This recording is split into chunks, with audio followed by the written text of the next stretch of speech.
Perkenalkan, nama saya Andri Ronaldo, NIM GAC 1180086.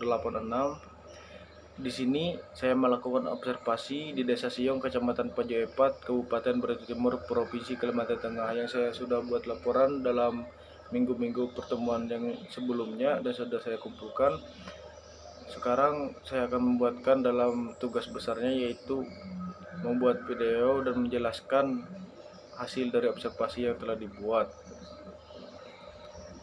Metode yang saya gunakan, yang pertama untuk mengetahui apa yang dimaksud dengan desa, yang kedua untuk mengetahui apa saja yang ada di dalam desa, yang ketiga untuk mengetahui apa yang dimaksud dengan BPD, yang keempat untuk mengetahui keuangan desa, yang kelima untuk mengetahui gambaran umum desa tersebut baik dari segi sejarah, kondisi geografis, perekonomian, serta sosial budaya. Yang keenam, untuk mengetahui bagaimana program pembangunan desa tersebut baik dari segi sarana dan prasarana, ekonomi, sosial budaya, pendidikan, kesehatan, serta agama. Ya, kita masuk dalam sesi penjelasan. Yang pertama, desa adalah institusi dan identitas masyarakat hukum tertua yang bersifat asli.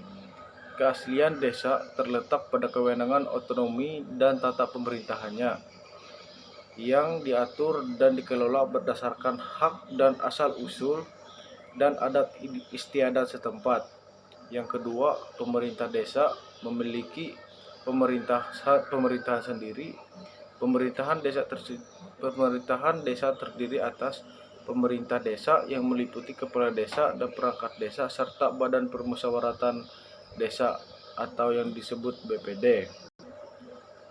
Yang pertama, kepala desa merupakan pimpinan penyelenggara pemerintah desa berdasarkan kebijakan yang ditetapkan bersama BPD. Masa jabatan kepala desa adalah 6 tahun dan dapat diperpanjang lagi untuk 1 kali masa jabatan. Kepala desa juga memiliki wewenang menetapkan peraturan desa yang telah mendapat persetujuan bersama BPD. Yang kedua adalah perangkat desa. Perangkat desa bertugas membantu kepala desa dalam melaksanakan tugas dan wewenangnya. Perangkat desa terdiri atas sekretaris desa dan perangkat desa lainnya. Salah satu perangkat desa adalah sekretaris desa yang diisi dari pegawai negeri sipil. Sekretaris desa diangkat oleh sekretaris daerah kabupaten atau kota atas nama bupati atau wali kota. Perangkat desa lainnya diangkat oleh kepala desa dari penduduk desa tersebut yang ditetapkan dengan keputusan kepala desa. Perangkat desa juga mempunyai tugas untuk mengayomi kepentingan masyarakat. Yang ketiga, Badan Permusyawaratan Desa atau yang sering disebut BPD merupakan lembaga perwujudan demokrasi dalam penyelenggaraan pemerintah desa. Anggota BPD adalah wakil dari penduduk desa bersangkutan berdasarkan keterwakilan wilayah. Anggota BPD terdiri atas ketua rukun warga, pemangku adat, golongan profesi, pemuka agama, dan tokoh atau pemuka masyarakat lainnya. Masa jabatan anggota BPD 6 tahun dan dapat diangkat atau diusulkan kembali untuk 1 kali masa jabatan. Pimpinan dan anggota BPD tidak diperbolehkan merangkap jabatan kepada sebagai kepala desa atau perangkat desa. BPD berfungsi menetapkan peraturan desa bersama kepala desa, menampung dan menyalurkan aspirasi masyarakat.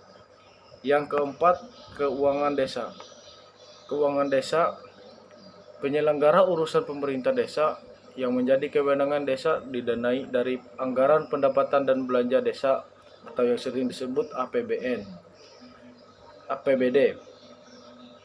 Bantuan pemerintah dan pemerintahan daerah. Penyelenggara urusan pemerintah daerah diselenggarakan oleh pemerintah desa didanai oleh APBD. Penyelenggaraan urusan pemerintah yang diselenggarakan oleh pemerintah desa bersumber dari pendapatan desa terdiri atas pendapatan asli desa, antara lain terdiri dari hasil usaha desa, hasil kekayaan desa seperti tanah kas desa, pasar desa, pembangunan desa, hasil swadaya dan partisipasi serta hasil gotong royong. Yang kedua, bagi hasil pajak daerah, kabupaten atau kota.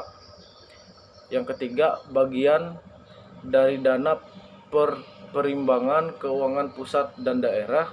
Yang keempat, bantuan keuangan dari pemerintah, pemerintah provinsi, dan pemerintah kabupaten atau kota dalam rangka pelaksanaan urusan pemerintah.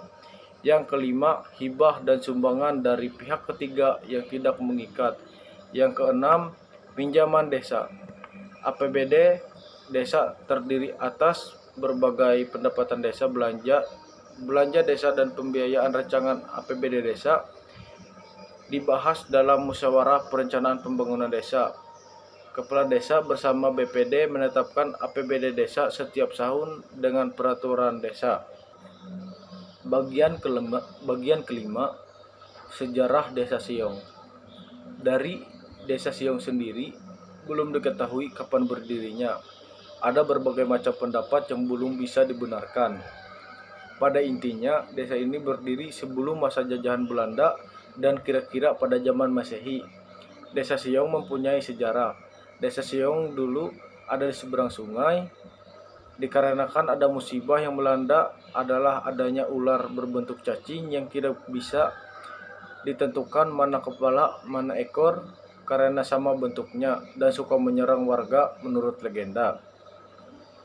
Lalu para penduduk Desa Siong melakukan perpindahan tempat tinggal ke seberang sungai dan hingga saat ini. Yang kedua, lokasi geografis. Letak geografis Desa Siong adalah berada di Kecamatan Pajuepat, Kabupaten Barito Timur, Provinsi Kalimantan Tengah, yang berjarak dari kabupaten ke Desa Siong sendiri adalah kurang lebih 15 km dan dapat ditempuh paling lama 30 menit dengan jalan mulus aspal. Yang ketiga, perekonomian.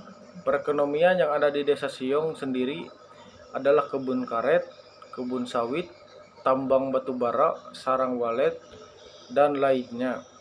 Itu sendiri adalah perekonomian warga Desa Siong untuk bekerja dan mencari nafkah yang saya lihat dalam penelitian saya sendiri. Yang kelima, sosial budaya. Desa ini sangat menjunjung tinggi budaya yang sudah ada turun-temurun. Bagian keenam, program pembangunan desa baik dari sarana dan prasarana. Desa Siong melakukan program pembangunan desa yang berasal dari sumber dana yaitu APBD dan pendapatan dari berbagai sumber lainnya. Program pembangunan ini meliputi keperluan masyarakat, pendidikan, pariwisata, jalan perkebunan rakyat atau yang sering disebut jalan usaha tani, baik karet dan sawah, serta masih banyak lainnya yang dilakukan. Akses jalan di desa ini sudah menggunakan aspal semua, tapi masih ada yang belum diaspal sebagiannya dan seperti jalan padat karya dan sebagainya. Yang kedua, ekonomi. Ekonomi di desa ini sangat baik dan jauh dari kata ketertinggalan dan kemiskinan karena memiliki mata pencaharian sebagai petani karet, petani sawit, petani sawah, petani walet, serta bekerja di tambang batu bara dan berbagai tempat lainnya. Sosial budaya. Desa ini sangat menjunjung tinggi budaya yang sudah ada sejak turun-temurun. Pendidikan. Pendidikan yang ada di desa ini sudah terbilang lengkap, walaupun ada baru sekolah dari TK, SD, SMP, serta SMA. Namun untuk berkuliah di wilayah Kabupaten Barito Timur masih tidak ada, dan untuk wilayah berangkat ke Palangkaraya untuk kuliah ataupun ke Banjarmasin yang dekat. Yang keenam, kesehatan. Di desa ini sudah ada terdapat klinik puskesmas yang sudah disediakan dan dibuat dengan sedemikian rupa guna kenyamanan bersama. serta di dalamnya ada tempat ruang inap jikalau harus diopname, serta semua dibangun secara bersama untuk menunjang kemajuan desa Siung sendiri. Yang ketujuh, agama yang ada di desa ini adalah beberapa agama, yaitu Kristen Protestan, Islam, dan Hindu Keharingan. Di desa ini didomisili oleh 80% beragama Kristen Protestan.